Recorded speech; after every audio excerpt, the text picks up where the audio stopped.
जंगल के किनारे एक छोटी झोपड़ी थी जो पत्तों और टहनियों से बनी थी। वहीं रहती थी लाली बकरी। उसके पास ज्यादा कुछ नहीं था, न मोटा अनाज न सुखद आश्रय, बस मेहनत और उम्मीद उसका सहारा थे। उसके साथ ही रहता था उसका दोस्त भोलू गधा, जो लकड़ी ढोकर और घास चरकर दिन बिताता था। बरसात की पहली फुहारें गिरी और झोपड़ी के छप्पर से पानी टपकने लगा। अरे भोलू, देख तो सही, ये छप्पर कितना टपक रहा है। पूरी रात सोना मुश्किल हो जाएगा। काश हमारे पास कोई मजबूत घर होता तो ये बरसात हमें डराती नहीं। हाँ लाली, तू सही कह रही है। मैं तो सोच रहा हूँ कि जंगल के और जानवर कितने खुश होंगे। शेर अपनी गुफा में आराम से होगा, हाथी बड़े पेड़ के नीचे, लेकिन हम गरीब जानवर कहाँ जाएं? बारिश तेज होती गई। पानी की बूंदें झोपड़ी में टपक टपक कर छोटे तालाब बना रही थीं। दोनों ने खुद को एक कोने में समेट लिया। लाली और भोलू का जीवन कठिन था, मगर दोनों के दिलों में दोस्ती और साहस था। वे हर मुश्किल में एक दूसरे का सहारा बनते। सुबह हुई। सूरज बादलों के पीछे से झांकने की कोशिश कर रहा था। बारिश रुक तो गई थी, लेकिन हर जगह पानी भर गया था। लाली और भोलू खाने की तलाश में जंगल की ओर निकल पड़े। भोलू, आज कुछ घास ढूंढना मुश्किल होगा। पूरा जंगल गीला है, लेकिन हमें कोशिश करनी होगी, वरना भूख से कैसे जिएंगे। चल लाली, मैं तेरे साथ हूँ। चाहे कितनी भी मुश्किल हो, हम दोनों मिलकर सामना करेंगे। दोनों चलते चलते एक खुले मैदान में पहुंचे। वहां कई जानवर जमा थे। चिड़ियां, खरगोश, हिरन, सबके चेहरे पर खुशी थी, क्योंकि बरसात ने जंगल को हरा भरा कर दिया था। लेकिन लाली और भोलू की खुशी अधूरी थी, क्योंकि उनके पास छत नहीं थी और पेट भरा नहीं था। अचानक पास से एक चालाक लोमड़ी आई। उसकी आंखों में चमक थी। अरे अरे, ये कौन दुखी चेहरे लेकर घूम रहे हैं? लाली और भोलू, क्या बात है? पूरी बारिश का मजा सब ले रहे हैं और तुम ऐसे क्यों हो? लोमड़ी बहन, क्या बताऊं, हमारे पास रहने के लिए मजबूत जगह नहीं है। पूरी रात पानी टपकता रहा और अब खाने के लिए घास तक नहीं मिल रही। हम सोच रहे हैं कि कहीं कोई उपाय मिल जाए, कोई जगह जहां हम सुरक्षित रह सकें। लोमड़ी चालाकी से मुस्कुराई। उपाय तो है मेरे पास, लेकिन उसके लिए मेहनत करनी होगी। जंगल के बीच में एक बड़ा पेड़ है, उसके नीचे गुफानुमा जगह है। अगर तुम वहां जाकर साफ सफाई कर लो तो बारिश से बच सकते हो। लोमड़ी का सुझाव सुनकर लाली और भोलू खुश तो हुए, लेकिन उन्हें लगा कि लोमड़ी की नीयत पूरी साफ नहीं है। भोलू, मुझे लगता है ये लोमड़ी कोई चाल तो नहीं चल रही, पर फिलहाल तो हमारे पास और कोई रास्ता भी नहीं। तू सही कहती है लाली, लेकिन कभी कभी मुश्किल वक्त में जोखिम लेना पड़ता है। चल देखते हैं उस पेड़ को। दोनों उस विशाल पेड़ की ओर बढ़े। वहां सचमुच नीचे गुफा जैसी जगह थी, लेकिन गुफा के भीतर पहले से ही कुछ जंगली कुत्ते रहते थे। कौन है वहां? किसकी हिम्मत हुई हमारी गुफा में आने की? भाई कुत्तों, हम तो बस बारिश से बचने की जगह ढूंढ रहे थे। हमें थोड़ी जगह दे दो, हम तुम्हारा कोई नुकसान नहीं करेंगे। हाँ, हमें तो बस एक कोना चाहिए। कुत्ते भौंकते हुए बोले। ये जगह हमारी है, यहाँ कोई और नहीं रह सकता। निकल जाओ, वरना अच्छा नहीं होगा। लाली और भोलू मायूस होकर लौट गए। अब उनके पास न तो घर था न खाना, लेकिन दोनों ने हिम्मत नहीं हारी। शाम ढल रही थी। आसमान में फिर से बादल उमड़ने लगे। दोनों थके हारे एक नदी किनारे बैठ गए। अचानक वहां से एक बुजुर्ग कछुआ गुजरा। बेटा, क्यों इतने उदास हो? क्या परेशानी है? कछुआ दादा, हम गरीब हैं। बारिश में हमारी झोपड़ी टूट रही है। पेट में खाने को कुछ नहीं और कोई भी हमें जगह नहीं देता। हम सोच रहे हैं कि आखिर हम कहाँ जाएं? कछुआ दादा ने थोड़ी देर सोचा और फिर बोले। देखो बच्चों, जंगल में जीना आसान नहीं है, लेकिन अगर तुम दोनों मेहनत करो तो खुद अपनी जगह बना सकते हो। नदी किनारे सूखी लकड़ियां और पत्थर पड़े हैं, इन्हें मिलाकर तुम अपनी झोपड़ी मजबूत बना सकते हो। कछुआ दादा की बातें लाली और भोलू के दिल में उतर गईं।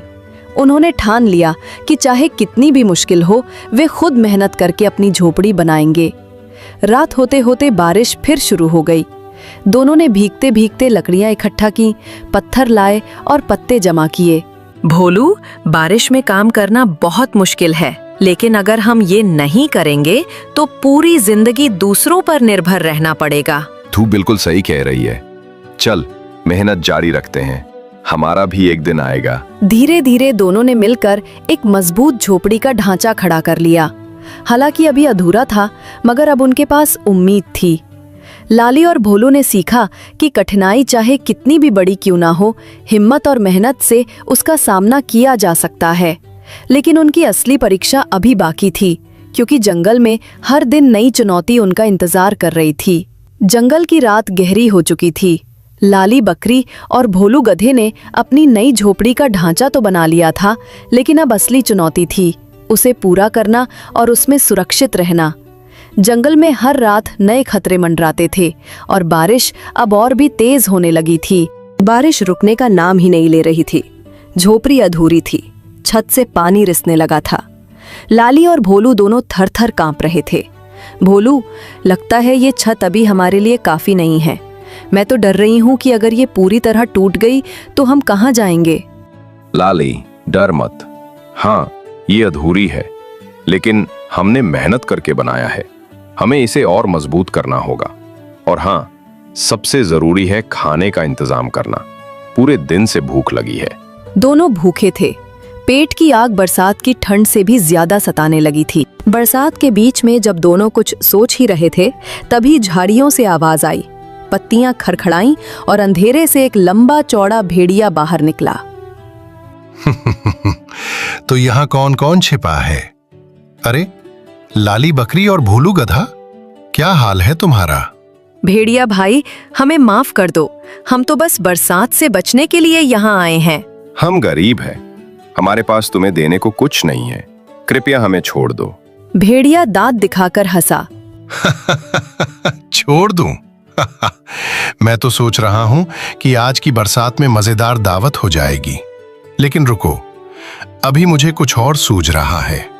भेड़िए ने गहरी सांस ली और चालाकी से बोला, सुनो, मैं तुम्हें अभी नहीं खाऊंगा, लेकिन तुम्हें मेरे लिए काम करना होगा। जंगल के बीच में जो फलदार पेड़ है, वहां से मेरे लिए मीठे फल लाकर दोगे। अगर मना किया तो समझ लो आज की रात तुम्हारी आखिरी रात होगी। भोलू, ये तो बड़ी मुसीबत आ गई। लेकिन अगर हमने इसके लिए काम नहीं किया तो ये हमें खा जाएगा। हाँ लाली, हमें जान बचाने के लिए इसकी बात माननी होगी। बरसात में भीगते हुए दोनों उस पेड़ की ओर निकले। रास्ता कीचड़ से भरा था, बिजली चमक रही थी और डरावनी आवाजें गूंज रही थीं। भोलू, मुझे बहुत डर लग रहा है। ये जंगल की अंधेरी रात किसी भी शिकारी को हमारी ओर खींच सकती है। डर मत, मैं तेरे साथ हूँ। जब तक मैं हूँ, कोई तुझे नुकसान नहीं पहुँचा सकता। काफी संघर्ष के बाद दोनों ने पेड़ से फल तोड़कर टोकरी में भरे और भेड़िए के पास लौट आए। भेड़िया फलों को देखकर खुश हुआ, लेकिन उसकी भूख कम नहीं हुई। वाह, मीठे फल भी लाए और खुद भी थके हुए हो। लेकिन मुझे लगता है सिर्फ फलों से पेट नहीं भरेगा। क्यों ना थोड़ा मांस भी चख लूं? लाली और भोलू कांप गए। तभी अचानक दूर से कछुआ दादा आ पहुंचे। भेड़िया, शर्म करो। बारिश में ये बेचारे भूखे प्यासे मेहनत कर रहे हैं और तुम इनकी जान लेना चाहते हो। जंगल में हर कोई अपना घर बना सकता है, लेकिन डर फैलाकर कोई नेता नहीं बनता। भेड़िया कछुआ दादा से डरता था, क्योंकि कछुआ दादा जंगल के बुजुर्ग और बुद्धिमान माने जाते थे। वो गुस्से में गुर्राया और अंधेरे में गायब हो गया। भेड़िए के जाते ही लाली और भोलू ने राहत की सांस ली। कछुआ दादा, आपने आज हमारी जान बचाई। अगर आप ना आते तो हम खत्म हो जाते। सही कहा, आप हमारी ढाल बन गए। हम आपके बहुत आभारी हैं। बच्चों, याद रखो, मुश्किलें हमेशा आएंगी, लेकिन अगर तुम हिम्मत और दोस्ती से उनका सामना करोगे तो कोई भी तुम्हें हरा नहीं सकता। सुबह हुई। सूरज बादलों के बीच से झांक रहा था। झोपड़ी अधूरी थी, लेकिन उम्मीद की रोशनी उनके चेहरे पर थी। भोलू, अब हमें अपनी झोपड़ी पूरी करनी ही होगी। हर बार दूसरों के भरोसे नहीं रह सकते। हाँ, अब हम मेहनत करेंगे और इसे इतना मजबूत बनाएंगे कि न बारिश का डर हो और न भेड़िए का। दोनों ने दिन रात मेहनत की। पत्थरों से दीवार मजबूत की, लकड़ियों से छत बनाई और पत्तों से उसे ढका। उनकी मेहनत देखकर जंगल के दूसरे छोटे जानवर भी मदद करने लगे। लाली दीदी, मैं पत्ते ला दूंगा। मैं ऊपर से देखूंगा कि कहाँ से लकड़ी आसानी से मिल सकती है। मैं सूखे फल जमा कर दूंगी ताकि तुम्हें भूख न लगे। धीरे धीरे उनकी झोपड़ी बन गई। ये अब पहले से कहीं ज्यादा मजबूत थी। लाली और भोलू की मेहनत रंग लाई थी, लेकिन ये सिर्फ शुरुआत थी। असली परीक्षा तो अभी बाकी थी, क्योंकि जंगल में लालची और चालाक जानवरों की कमी नहीं थी। रात को जब दोनों अपनी नई झोपड़ी में सो रहे थे, अचानक बाहर से अजीब सी आवाज आई। भोलू, ये कैसी आवाज है? जैसे कोई दरवाजा खटखटा रहा हो। हाँ लाली, ये तो मुझे भी सुनाई दे रही है। कौन हो सकता है इस घने जंगल में आधी रात को? झोपड़ी का दरवाजा हिला और बाहर से एक भारी आवाज आई। अरे दरवाजा खोलो, मैं दोस्त हूँ, तुम दोनों को एक राज बताने आया हूँ। जंगल की ठंडी और स्याह रात, झोपड़ी के बाहर रहस्यमयी आवाज गूंज रही थी। दरवाजा खोलो, मैं दोस्त हूँ। लाली बकरी और भोलू गधा कांप रहे थे। झोपड़ी भले ही मजबूत हो गई थी, लेकिन उनका डर अब भी जीवित था। असली रहस्य और परीक्षा अब शुरू होने वाली थी।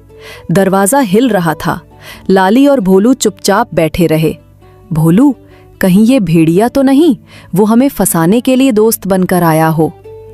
संभल कर लाली, हो सकता है कोई और भी हो, लेकिन हम दरवाजा बिना देखे नहीं खोलेंगे।